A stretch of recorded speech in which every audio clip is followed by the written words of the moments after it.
Deep in a dense, humid forest, a body lies hidden beneath a canopy of decaying leaves, actively consumed by the environment. Traditional investigative techniques fail instantly upon arrival at such a scene.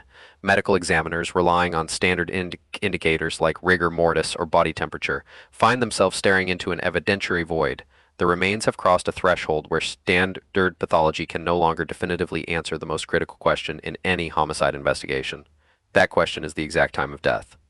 Without a timeline, detectives cannot verify alibis, track suspect movements, or establish a foundational narrative for the crime.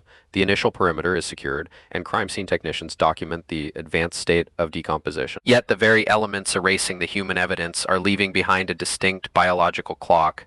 Swarms of blowflies and beetles, previously dismissed by early investigators as mere scavengers, hold the precise chronological data the medical examiner cannot provide. This realization marked the genesis of a radical shift in criminal investigations, introducing the rigorous application of forensic entomology. Forensic entomology is the scientific study of insects and their arthropod relatives that inhabit decomposing remains, used specifically to aid legal investigations. For decades, detectives viewed these organisms as a nuisance, something to be cleared away to access the body. Today, they are recognized as the first witnesses to a fatality, arriving within minutes of blood being spilled. The primary objective of this discipline is determining the post-mortem interval, or PMI. The post-mortem interval is the time that has elapsed since a person has died.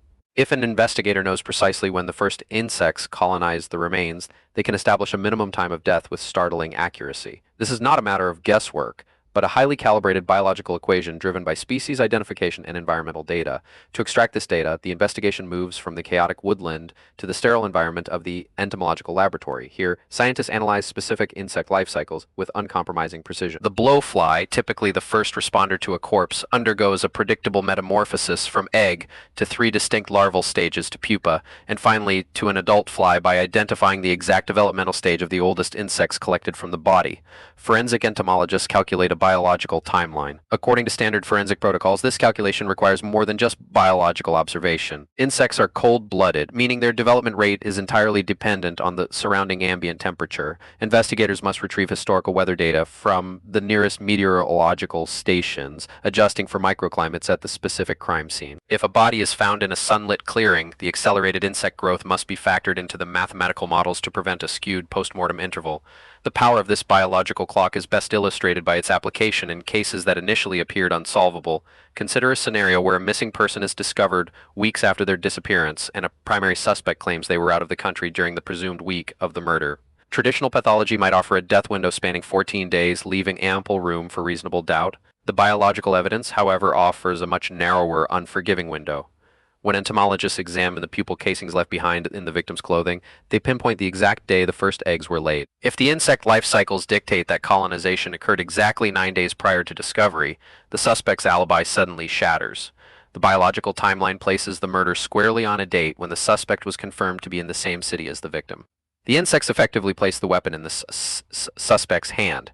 Transitioning this scientific breakthrough from the laboratory to the courtroom requires a flawless chain of custody. The chain of custody is the chronological documentation or paper trail that records the sequence of custody, control, transfer, analysis, and disposition of physical or electronic evidence. If an investigator fails to properly preserve the collected maggots, either by not halting their development in alcohol or by letting live samples die in transit, the defense will immediately move to suppress the findings. In the courtroom, defense attorneys routinely challenge the admissibility of entomological evidence, often attempting to classify it as experimental or unreliable. They probe the margins of error, questioning the accuracy of historical weather data or the potential for delayed insect colonization due to wrapped remains. The prosecution must rely on expert testimony to systematically dismantle these objections, as testified by leading forensic entomologists in numerous landmark hearings.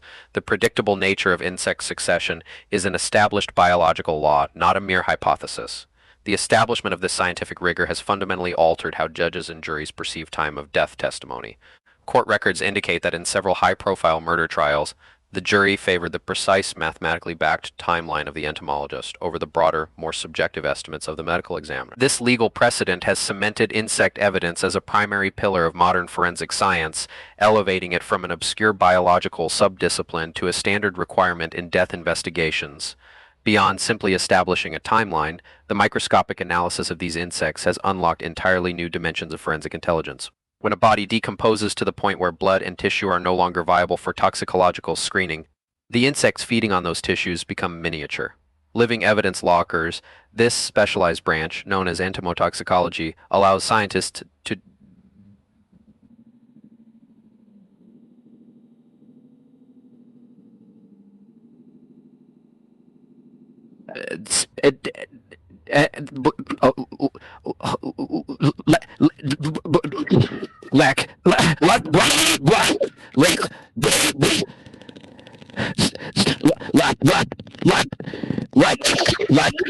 if a victim was incapacitated with a lethal dose of barbiturates, the drugs are ingested by the colonizing larvae, often altering their growth rates.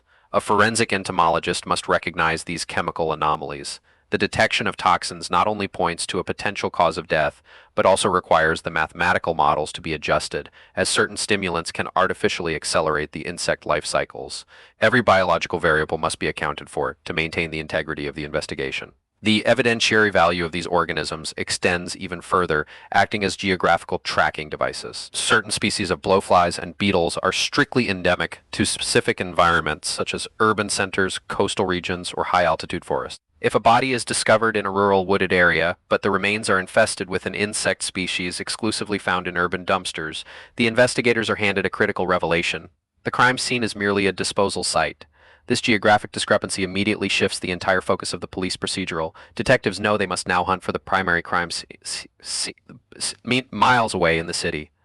The modus operandi, or the suspect-specific method of operation, is expanded to include the transportation and concealment of the victim. The biological markers dictate the trajectory of the manhunt, saving investigators from wasting weeks scouring the wrong jurisdiction for physical evidence that does not exist there. The transformative power of this science is perhaps most profoundly felt when applied to cold cases.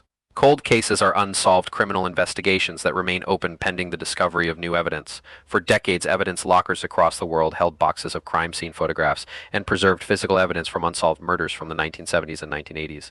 Before the widespread adoption of entomological analysis, the insects captured in these macro photographs were viewed as tragic, grotesque details of a stalled investigation.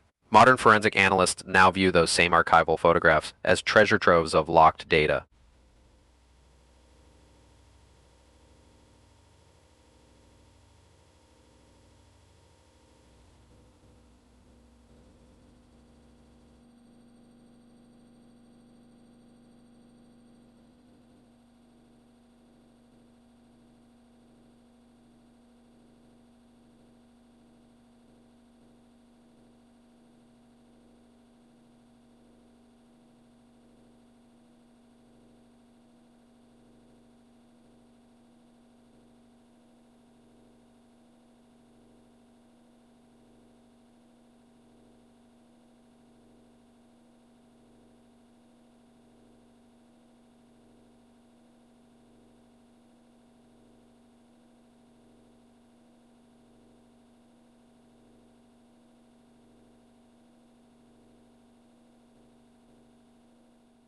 Exculpatory evidence is information that tends to clear a defendant of guilt. The silent testimony of preserved larvae has forced appellate courts to overturn decades-old convictions, proving that science can correct the investigative failures of the past. The undeniable success of these retroactive analyses has triggered a systemic overhaul in how law enforcement agencies train their personnel. Crime scene technicians are no longer permitted to simply photograph and remove biological scavengers. Standard operating procedures now mandate the deployment of specialized entomological collection kits. Technicians are trained to capture live samples, preserve others in chemical solutions, and meticulously record soil temperatures beneath the remains, ensuring no biological data is lost to ignorance. This rigorous collection process acknowledges the immense complexity of ecological succession on human remains. The blowfly is merely the first wave. As the biochemical composition of the body changes through active decay, different species arrive in a highly predictable sequence. Rove beetles, cheese skippers, and eventually hide beetles follow. Each species attracted to a specific state of tissue breakdown. Documenting this overlapping succession allows entomologists to calculate timelines extending not just for weeks, but for months or even years. When skeletal remains are discovered in remote wilderness areas, the initial blowfly evidence has long since departed. Investigators must instead rely on the empty pupal casings buried in the soil or the presence of late-stage scavenging insects, according to the forensic report, in several landmark missing persons cases. The specific degradation of these pupal casings in the soil matrix provided the only viable method for determining the season and year of death. The true mastery of modern forensic investigation lies in the synthesis of this entomological data with other scientific disciplines. The biological timeline does not exist in a vacuum. It is cross-referenced with forensic anthropology, which studies the bones for trauma, and forensic botany, which analyzes the plant growth through and around the remains. When the insect timeline perfectly aligns with the growth rings of a root growing through a victim's clothing, the resulting evidence is virtually unassailable in court. Confronted with this unified front of ecological evidence, defense strategies are forced to evolve. It is no longer sufficient to simply attack the credibility of the science. Defense teams must now hire their own entomological experts to scrutinize the state's methodology. They look for instances where the prosecution failed to account for nocturnal temperature drops, or where the presence of a predator species might have artificially reduced the maggot mass, thereby altering the developmental timeline. This adversarial scrutiny only serves to strengthen the discipline, forcing forensic entomologists to continuously refine their mathematical models and environmental research. The result is a highly robust scientific framework that leaves very little room for human bias. Unlike eyewitness testimony, which is notoriously flawed and subject to the degradation of memory, the biological imperatives of an insect cannot be coerced, confused, or intimidated. They simply follow the strict laws of nature, offering an objective record of death. The evolution from viewing insects as crime scene contamination to recognizing them as crucial chronological indicators represents one of the most significant leaps in modern investigative history. It fundamentally changed the protocol of the initial response, dictating that the environment surrounding the body is just as critical as the body itself. The meticulous collection of this ecological data has closed the evidentiary void that once plagued medical examiners facing advanced decomposition. Ultimately, forensic entomology guarantees that even when a perpetrator attempts to use time and nature to erase their crimes, nature itself will document the event. The life cycles of the smallest organisms provide a voice to those who can no longer speak, ensuring that the timeline of a crime is permanently etched into the environment. As long as investigators know how to read this biological clock, the exact moment of death will never truly remain a secret.